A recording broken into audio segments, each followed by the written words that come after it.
Everyone talks about multipolarity these days. For some, it's a vision of sovereign nations, each standing equal.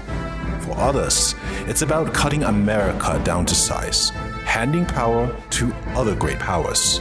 And for a few, it's a shot at dominance, their chance to rewrite the rules. But peel back the rhetoric, and you'll find the real question isn't about ideals. It's about power. Who holds it? How is it distributed? And who gets left with no choice but to play along? In geopolitics, sides aren't taken because the nations like the colors on a flag. Sides form because power politics and geopolitical realities leave no room to sit still. That's why debates over multipolarity aren't just debates. They're struggles about world order and who gets to shape it. The structure of international politics is competitive by design.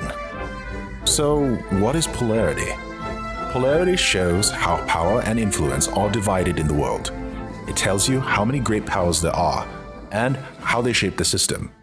It's like the movie Battle Royale, where the strongest players affect who survives longer, and everyone else reacts to them. Each great power is a pole, strong enough to influence most of its region, or dominate its whole region, then project power beyond it, pulling others into its orbit. In a unipolar world, one pole holds the advantage. One state towers over the rest, shaping order on its terms. After the Cold War, that was the United States. No serious rivals, no balancing force. In a bipolar world, two powers dominate. Two powers check each other's moves. The Cold War was the clearest example. Washington and Moscow locked in constant competition, each with the power and reach to limit the other. And finally, there's multipolarity, the system everyone's talking about now. More than two powers, each projecting power, each seeking influence. No one strong enough to call the shots alone. No clear balance, no predictability, and uneasy peace. That's where things get interesting, because people like to imagine a multipolar world as balanced, maybe even peaceful. That's a common assumption you see on Twitter. But the reality is something else entirely. So, if multipolarity isn't balanced or stable, the next question is, what kind of multipolar world are we talking about? Because not all multipolar systems are the same. Some are evenly matched. Some have one power stronger than the rest, but not strong enough to dominate outright. And the difference between the two? That's what decides how dangerous multipolarity gets, or if you have an uneasy peace. Let's break down the two types of multipolarity you'll see. First, there's balanced multipolarity. This is when several great powers hold roughly equal strength. No single player is clearly stronger than the others. Each power can project influence, but none can dominate the system outright. The gap between them is narrow enough that no one feels safe, but wide enough that no one can claim control. It's a system of constant checks, constant recalculation. It's like a battle royale match where everyone starts evenly geared. Similar weapon power, same physical stats. No clear advantage. Everyone forms and breaks alliances fast, knowing hesitation is fatal. No one has an upper hand, so times of peace happens. But it is a suspicious peace. It only means everyone is more paranoid, forming and breaking alliances every minute. You can see this in pre-World War I Europe. Britain, France, Germany, Russia, and Austria-Hungary. All powerful, all competing, none dominant. On paper, the system looked balanced. And, for a time, it held. Each power deterred the others. But no higher authority existed to mediate. And no institution strong enough to stop the slide. Germany feared encirclement. Britain feared any one power controlling the continent, while Russia sought influence in the Balkans, and France wanted to recover lost ground. So alliances hardened, and then a small crisis in Sarajevo set the chain reaction in motion. One assassination pulled them all in, balanced on paper, but unstable in reality, without a firm hand to mediate, or international institutions. The escalation was hard to stop. Second type of multipolarity is unbalanced multipolarity. This is where one power stands above the rest, stronger, better positioned, but not strong enough to control the entire system. It has the upper hand, but faces serious challenges. It can project power, influence others, and push for dominance, but it can't secure it outright. The gap is wide enough to make others nervous, but narrow enough that they can still resist. It's powerful, but not untouchable. I'll use the Battle Royale example again. It's like where Kiriyama grabs early weapons, not because he's weak, but because he knows eliminating opponents fast expands his options. While Kawada holds solid ground with his shotgun, careful not to expose himself too soon. And Mitsuko maneuvers in the middle, trying to avoid getting caught between stronger players. One stronger player moves first, forcing everyone else to react, or be wiped out. This is similar to great powers in unbalanced multipolarity. So, history again gives us another clear example. In East Asia during the 16th century, Ming China stood as the strongest power in the region. But Japan, under Toyotomi Hideyoshi, had emerged from the Sengoku period, unified, battle-hardened, and restless after years of internal conflict. A century of civil war and reunification had created a well-armed, well-funded state.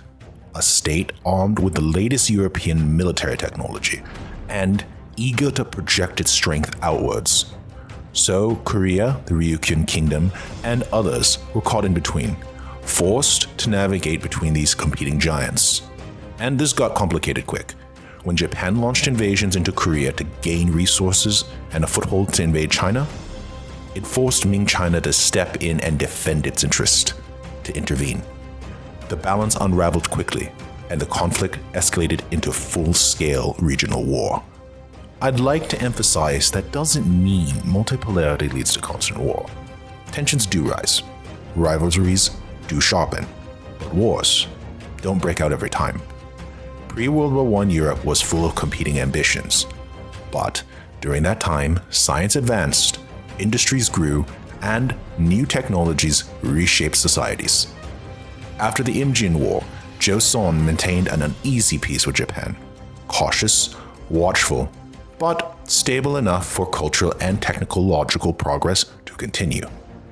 Multipolarity does allow space for development.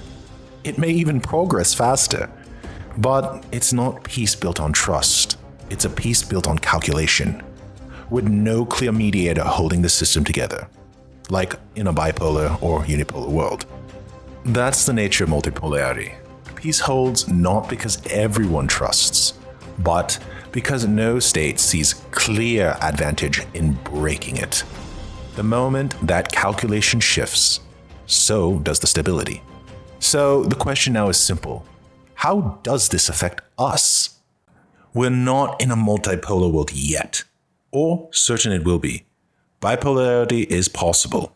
Unipolar is very unlikely, but the foundations are shifting in that direction, and competition is already underway. The United States still holds the strongest position. It commands the largest share of military, economic, and institutional power, but no dominance lasts uncontested. Washington still projects power globally, but much of its policy clings to the Cold War and a post-World War II order. The US struggles to adjust as rival powers move to reshape the system. It will remain a pole, still dominating its own region and projecting power beyond. But it won't stand alone at the center. The era of one unquestioned pole is ending.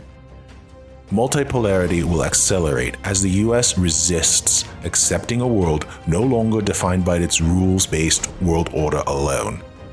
Great powers do not welcome decline. They resist it, even as the structure shifts beneath them. China is rebuilding its historical hoe. It doesn't see itself as a rising power. It sees itself returning to its rightful place, its civilizational destiny. For centuries, China sat at the center of regional world order in East Asia. Nations may forget, but civilizations remember. China has never forgotten where it once stood. Now, it builds military strength, economic networks, and political influence to reclaim that role. China aims to limit US freedom of action, develop its own order in East Asia, and stand as one of the key poles in the emerging global system. For China, restoring its position is not expansion. It's a resumption of a century interrupted. Every great power seeks to reshape the order around it, and not just adjust to the one imposed by others. This is the case with China. Meanwhile, Russia moves with the memory of its former ambitions. While it does not possess China's economic scale, it leverages its position through calculated pressure and decisive actions, an approach likely to continue. Its primary focus remains Europe, employing energy influence, military presence, and political disruption to prevent an expansion of European and American interests on its doorstep. Central Asia follows closely behind on its priority. Russia has not forgotten its history as a two-continent spanning power. At its core, Russia seeks international recognition, a secure seat at the table, and the ability to shape the emerging multipolar order on terms favorable to itself. States like Russia with legacies of great power rarely recede quietly. They almost always move to reclaim what they perceive as theirs. These are the three likely ones, but there might be more. History isn't a straight line. But you'll have to watch which powers dominate the region, and have the ability to project beyond it. Those are the states that rise to the top in a multipolar world. Great powers aren't born equal. They're made by how far their reach extends, military, economically, and politically. Regional control is the foundation. Global influence is the ambition. So, where does that leave you?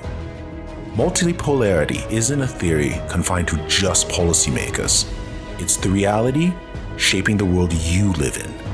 But beneath all the interpretations, the structure remains the same.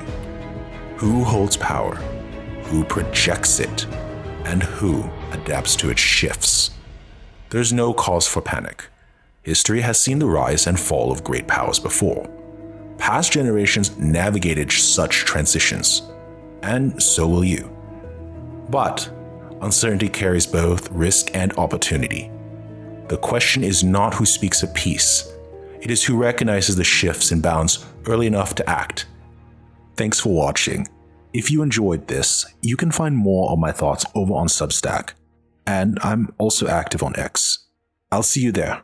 Until next time.